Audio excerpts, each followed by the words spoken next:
My husband and I are disagreeing because we do plan on doing like a monthly prepayment, but I still, with the current interest rate, I thought that it was a little high and maybe we should buy it down. Right now, we're locked in at a 4.8, and the amount that we're going to finance is 550. So I thought that it would be decent. He disagrees, so we wanted to bring it to you and see what your perspective was. Okay, so you got a five. Where's your husband, Natasha? Upstairs. Go get him. So we have 550,000. Yes. Okay, and you're at what interest rate? 4.8. 4.8. Now, did you buy it to 4.8? No. Okay, so that's where it is now. So you would like it to be lower or higher? I would like my interest rate to be lower. Okay, for what reason? When we do the prepayment, to have more money go towards the principal on a monthly basis. Okay, now let me show you something. What you want is, if you want more money to do more work for you, you actually want a higher interest rate, not a lower one. Okay. Okay. Now you want to be able to see these numbers. So I've got on here right now, here's what I have. I'm going to scroll down a little bit and I'm going to actually put it on so I can see on YouTube as well what's going on. So we're going to take a look at what this means to have the control interest rates, or do you want to control interest cost? Okay. What you really want is to control interest cost and how you can manipulate that. You say you want to put something on principal on a monthly basis, right? Yeah. Number one, we're going to show you where you won't have to put extra money on monthly, but only at strategic times during the year. That's number one. And number two, you want to be in a position where when you put your money on, you know how much interest you're saving. So let me ask you this. If your new mortgage was at 0% interest, 0%, is there any financial benefit to paying it off early? No. No. So it's not about the money that you borrowed. It's about how much it's costing you because you want to pay less interest.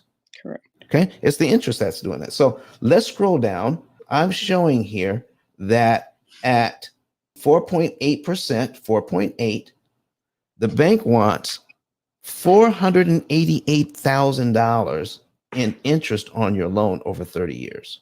But that's a 30-year number, okay? Mm-hmm. Which means that's 88.88% of what you borrowed in the form of interest. Total interest paid as a percentage of principal over here to the right is 88%. Who wants to pay that? Not me. Not you. All right. So let me show you a simple way of getting rid of the interest payments that the bank wants you to pay. Okay. Now, in your mind, what would be a better interest rate? What interest rate would you like to have? Well, I was thinking at least a 3. At least a 3. Okay. So we're going to show you what would happen with this one. All right. And then hold on for a second. Okay. Open a new tab. And then we're going to duplicate this tab. All right. So I'm going to put the same 550 in at 3% and show you the difference. So I've got it up here at 3% and at 4.8%. So we're going to do some comparisons right now.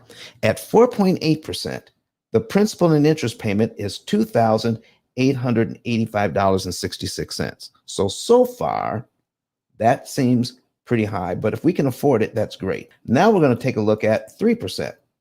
At 3%, the payment is $2,318.82. Oh, the payment is lower. At 3%.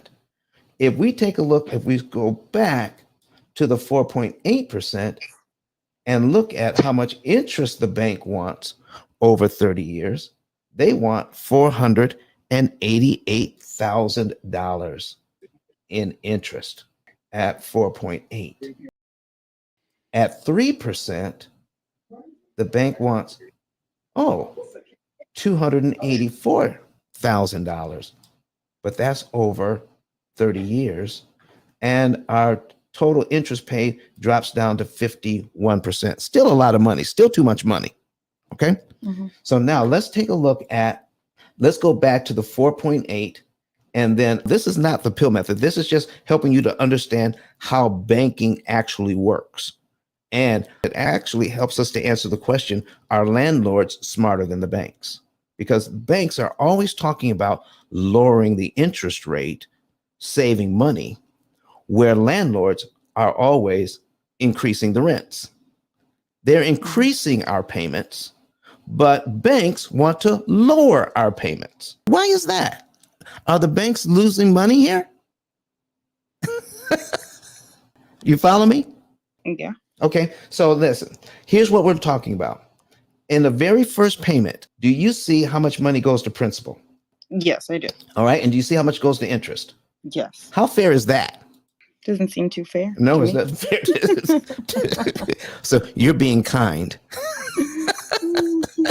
It's not fair at all. All right, folks. So here's what we're looking at. If you make this payment, let's say we make this payment in January, okay? $685.66 goes to principal and $2,200 goes to interest. That is a lot of money going to interest, isn't it? Yeah. So here's what you need to know. Keep this in mind, and everybody write this down. Interest payments I skip don't matter. What? Interest payments I skip don't matter. Let me give you an example of that. I got a brand new credit card. All right, let's say I got a brand new credit card today. In fact, I've got one coming from American Express that's supposed to be delivered to my door today. All right, so let's say I got a brand new credit card at 7%. I'm going to put $2,000. I'm going to charge up $2,000 on that credit card this month. I'm going to pay it all off next month. How much interest will I pay if I pay it all off when they send me the bill? Mr. Tashi, are you there? Oh, yeah, I'm sorry. Well, you shouldn't pay anything if it's before it cycles, There, right? there you go. I'm not paying any interest, am I? Mm-hmm. What if it's 15%?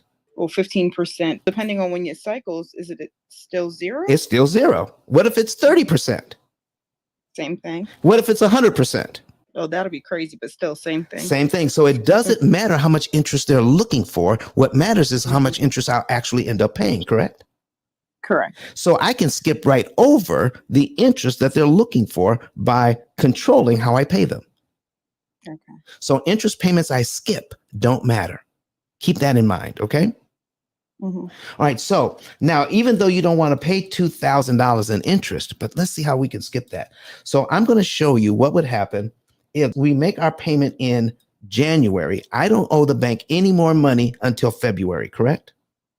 Correct. But if you're looking at this schedule, February's principal payment is how much money? $2,100 almost. No, that just the principal payment. Oh, I'm sorry, principal. The principal is going to be $685. That's for January, and then $688 for February. $688 for February. So if I'm making my payment in January, do I have to wait till February to give the bank that $688? No. If I had it, could I give it to them in January? Yes. All right. So if I did, guess what happens? All of this money, $688.40, goes directly to principal. I don't have to pay any more interest out of this money because I already paid them their interest for January, haven't I?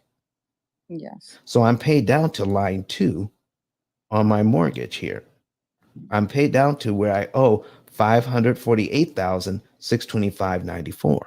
So that means my next mortgage payment for February is actually on line 3 of my schedule.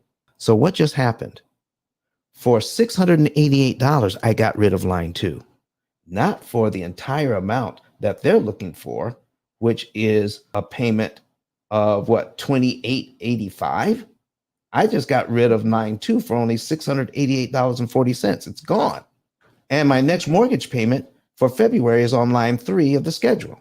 So what happened to the $2,197.26 worth of interest on line 2? What happened to that? We eliminated it because we paid in advance. Exactly. We eliminated it. And how much money did it take to eliminate that? The $688. Oh, okay. Well, listen, watch. What if we did this? What if we made our payment in January? All right. And we said, ooh, since I did that, what if we gave them on top of that $688.40? I mean, just if we had it, the $691.16 on line 3 and the $693.92 on line 4. If we gave that to the bank in January as well, what would happen to the interest cost on line 2, 3, and 4? Those would all be eliminated. But Don has some valuable information that can contribute to the quality of a person's life. And it only costs you a few dollars. It's his book. Why not get that? I'm going to go through the P.I.L.L method myself with some of my investment properties.